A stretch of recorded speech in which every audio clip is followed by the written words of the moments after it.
दो बहनें थीं, अनीता और सरिता। माँ बाप ने बड़े सपनों के साथ दोनों की शादी करवाई थी, लेकिन किस्मत ने दोनों के लिए बिल्कुल अलग रास्ते लिखे थे।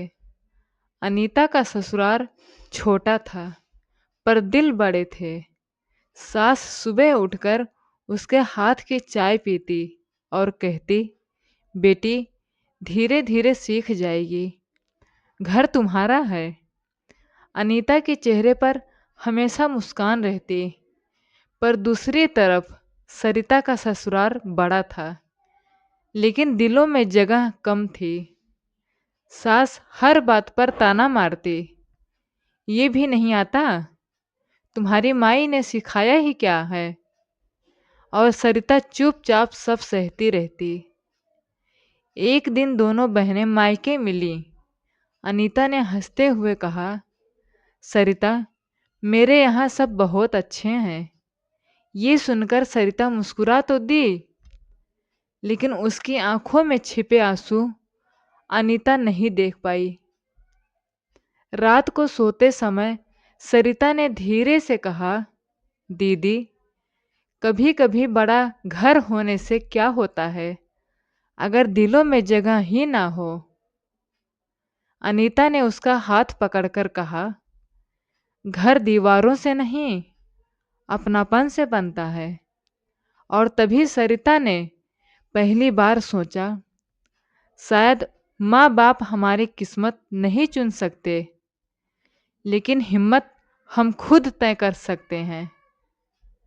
सरिता ने ठान लिया था कि अब वो टूटेगी नहीं, वो बदलेगी नहीं, पर माहौल बदलने की कोशिश जरूर करेगी। अगली सुबह ही वो जल्दी उठकर रसोई में गई। सास रूखे स्वर में बोली, इतनी जल्दी क्यों? अब क्या नया नाटक है? सरिता ने शांति से कहा, माँ जी, बस आपकी पसंद का नाश्ता बनाऊंगी। सास ने कुछ नहीं कहा, पर उनके चेहरे पर हल्की हैरानी थी। धीरे धीरे सरिता घर के हर काम में मन लगाकर मदद करने लगी। कभी ससुर के लिए दवा रखती, कभी देवर का टिफिन पैक करती, और हर काम बिना किसी शोर, बिना शिकायत। एक दिन पड़ोस की एक औरत आकर सास से बोली, आपकी बहू तो बहुत संस्कारी है, भाग्य अच्छा है आपका। पहली बार सास का चेहरा थोड़ा नरम पड़ा। उसी शाम घर में सरिता के लिए नई चूड़ियां आई। सास ने कहा, ये तेरे लिए लाई हूं। टूटी हुई चूड़ियां पहनने वाली बेटी मुझे अच्छी नहीं लगती। सरिता की आंखें भर आई। वो बोली, माँ जी, मैं आपकी इज्जत दिल से करती हूँ, बस थोड़ा सा अपनापन चाहती थी। सास ने उसके सिर पर हाथ रखा और बोली, बेटा, रिश्तों में समय लगता है, पर तूने मुझे गलत साबित कर दिया। तू सच में इस घर की लाज है। उधर अनीता से वीडियो कॉल पर सरिता ने मुस्कुराते हुए कहा, दीदी, दिल जीतने में मेहनत लगती है, पर जब दिल मिल जाए ना, तो ससुराल भी हर घर लगने लगता है। कुछ महीने बीत गए। सरिता के घर का माहौल अब बदल चुका था। जहाँ पहले ताने थे, अब वहाँ धीरे धीरे प्यार और भरोसा जगह बनाने लगा था। तभी करवा चौथ आया। दोनों बहनों ने सोचा, इस बार त्योहार साथ मनाया जाए। अनीता अपने ससुराल से इजाज़त लेकर सरिता के घर पहुंची। दरवाजे पर सास खड़ी थी। पहली बार उन्होंने अनीता को देखकर कहा, आओ बेटी, सरिता तुम्हारी ही बातें करती रहती हैं। अनीता मुस्कुरा दी। घर में पहली बार रौनक सी लग रही थी।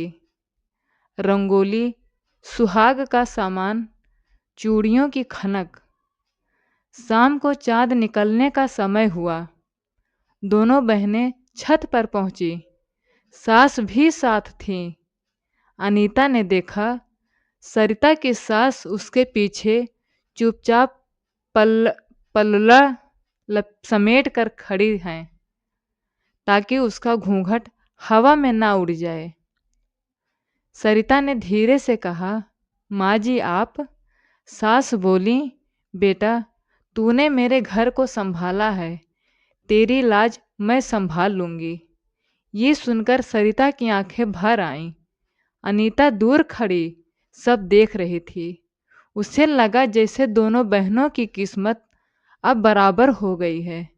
चांद निकला। दोनों बहनों ने एक साथ छलनी उठाई और सास ने पहली बार कहा, भगवान तुम्हें खुश रखें बेटा, अब तू सिर्फ बहू नहीं, मेरी बेटी है। उस रात सरिता ने अनीता के कंधे पर सिर रखकर कहा, दीदी कभी कभी अपनापन मिलने में देर होती है, पर जब मिलता है तो जिंदगी बदल देता है।